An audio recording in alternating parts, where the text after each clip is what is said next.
How many years have you said, this is my year as a writer? This is the year I finish my book or your 5th book or whatever book it is, and I make good sales and I connect with my readers, and man, this year is going to be great. And then November and December comes around and you're like, I didn't get there. So then you think, well, you know what? The holidays are coming up. I'll just rest and recover and I'll pick it back up in January. Well, I've found that there's a problem with this approach, because if you tell yourself this now in the last months of the year, your January is not going to start out good. If you want 2026 to be your year as a writer, here's why you need to start now. And if you don't believe me and you're like, what? I'm exhausted. I've been doing all this stuff. I can't kick it up again now. Well, let me explain what I mean and why it's a good idea not to wait till after the holidays to get going on your 2026 goals.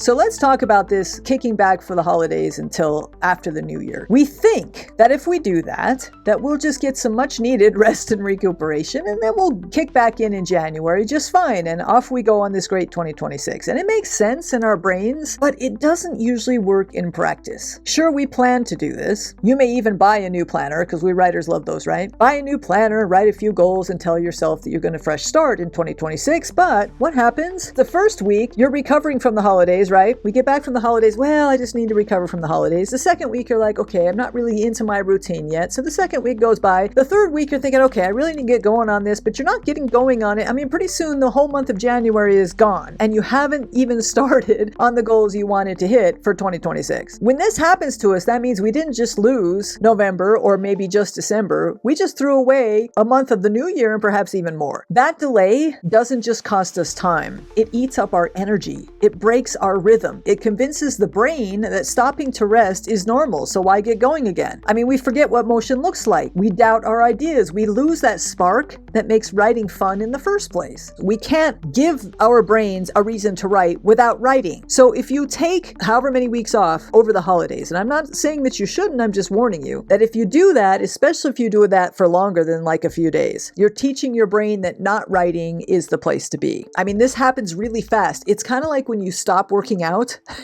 If you only stop working out for a week and then you try to go back to it, you're like, how did I lose all this muscle strength in just 7 days? It's like things go downhill pretty quickly when we're talking about health and wellness. The same thing is true of our motivation, especially if you're taking like weeks off in December. Maybe you're starting in November and you're not writing and you're not working towards your goals. It's like you're teaching your brain that this is a much nicer place to be. This is more fun. We don't have to do anything. We don't have to write. We can just eat lots of good food and relax, and life is good. So then when you come back into January and maybe even February and maybe even March, your brain's like, why do we want to do this again? I mean, your energy is like, I kind of enjoyed, eating and sitting on the couch and watching football more than writing my story. I mean, we're kind of training our motivation and our energy to be like it is during this rest period over the holidays for the whole first part of 2026. And it can be much more difficult at that point to get ourselves going again on these dreams that we have for our writing career. That's why your holiday period matters so much. And even just this period of November, December, when everyone else is slowing down, we're always tempted to slow down. But I'm going to suggest to you that this is your time to speed up. This is where you start building the momentum that January can't give you if you stop. If you push through now just a little bit, you won't be crawling into 2026 trying to restart your engine. You'll be flying into it with power, confidence, and creative fire already burning. How do I know this? Because I'm doing this right now. And trust me, I had to drag myself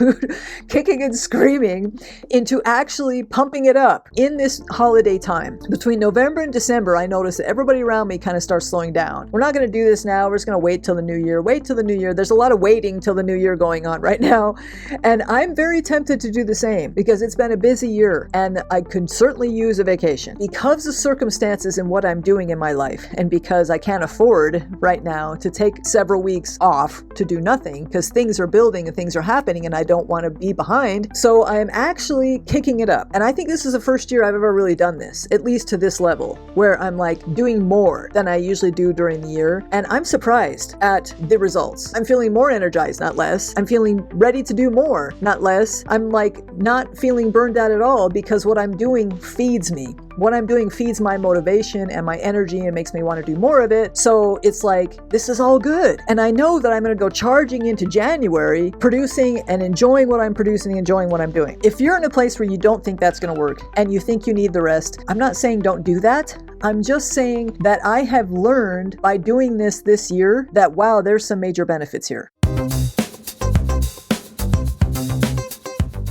So here's what I'm suggesting you try, just to see if this might work for you too. You don't have to do a total overhaul. You don't have to step things up to where you are burning yourself out. I'm just saying, think about finishing this year strong rather than taking a big step back. Just make a few powerful shifts right now that will carry your momentum into the next year. Instead of thinking stop and then restart in January. Instead of thinking I'm just going to pull everything back right now and then I'll try to get it all going in January. You're giving yourself a big anchor if you do that. You're putting a big anchor weight on yourself that you're going to have to then lift come January to get yourself going again. So I'm suggesting you try this. 3 simple moves, completely in your control, that can help you reclaim your energy, actually boost your energy and your focus and your spark before the year ends. Because if you do that, you're going to go charging into 2026, and 2026 could really be your year as an author. Instead of just, giving lip service to that idea, you could actually make it your year if you hit the ground running. And you can do that a lot better if you try these 3 steps and up your energy before that new year arrives. Okay? So let's break this down.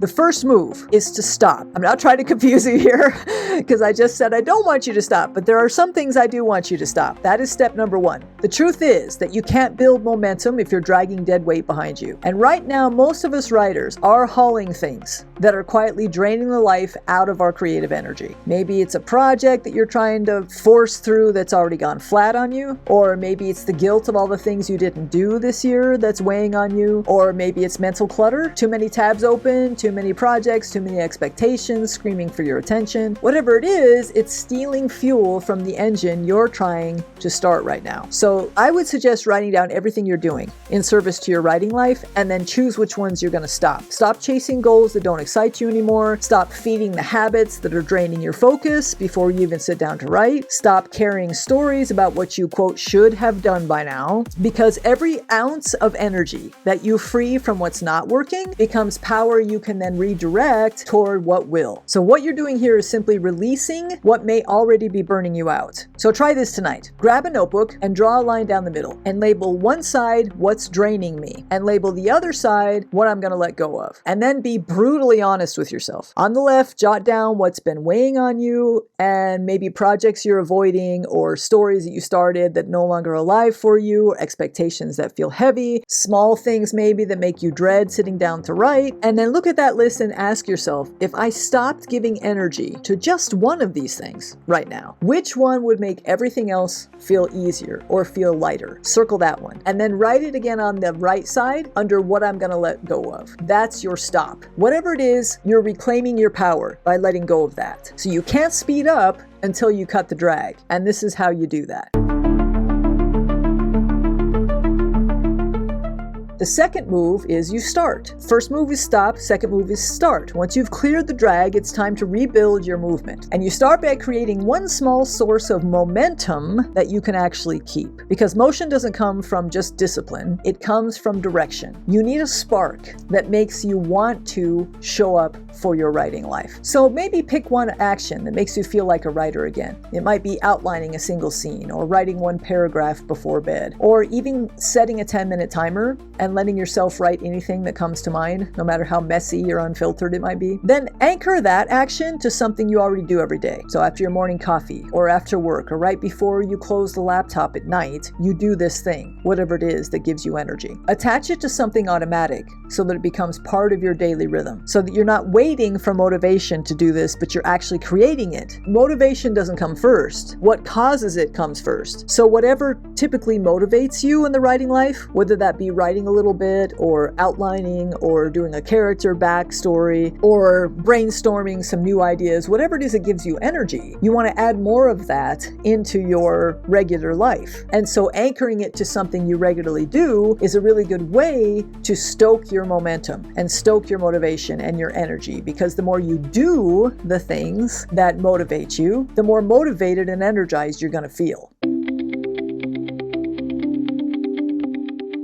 So far, you've stopped what's been draining you, and you've started doing things that motivate you. Now it's time to kind of wake up your creativity. And this is where you look for new things in your life, novel things, things that wake up your curiosity, that help you generate joy and energy. Because you want to remind your mind that you're still growing and still alive and still in the game here. We sometimes forget that the fastest way to find momentum is in creating it somewhere else besides the writing first. So this step isn't about writing more pages. It's about starting something new that feeds your energy instead of depleting it. So it could be even something like signing up for that pottery class you've been eyeing, or getting outside for a walk every morning, or starting a new exercise program, or even joining a new group of some sort. When we bring novelty into our lives, we are creative people. We love novelty. We love new ideas. So purposely bringing that into our lives, photography, cooking, piano, coding, anything that wakes up your brain and gives you a sense of motion and being and joy in life, feeds your creativity, because creativity is cross-trained. When you start something new, your energy naturally rises and your curiosity expands, and suddenly your writing doesn't feel like a grind. It feels alive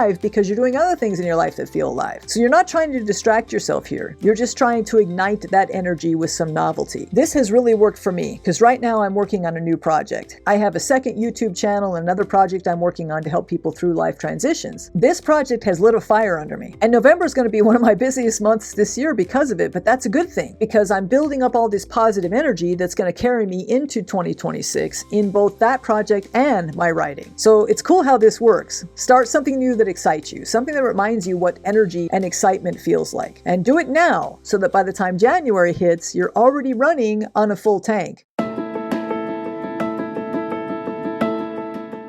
So you've stopped what's draining you, and you've started something new that brings you life. Now it's time to plant the seeds for what's coming next in the new year. This is where you shift from reaction to creation. So instead of waiting for January to hand you motivation, you create direction now by planting ideas you can nurture through the coming year. So give this a try. Grab a fresh page in your book and write this question at the top. What do I want to grow in 2026? Then set a timer for 10 minutes. And don't overthink or edit or anything. Just write your answer to that question. Write down the projects, the habits, the feelings you want to experience in the next year. What do you want your writing life to feel like 6 months from now? What do you want to be proud of when you look back this time next year? That's the soil you plant your seeds in. Circle the one that excites you the most, that gives you that energy, that small jolt of possibility when you read it. That's the seed you want to start tending now that will help take you into January. So maybe it's been the book you haven't finished, but maybe it's building a more consistent writing routine, or maybe it's getting together with other writers more often. Maybe it's diving into a different type of marketing, or just learning more about marketing, or getting yourself out there more. Whatever it is, start watering that idea right now, because even 10 minutes a week is enough to keep that alive and to give you the energy you need, so that when January hits, you won't be starting from zero. You'll already have something growing. And that's how you enter 2026, not just inspired, but unstoppable.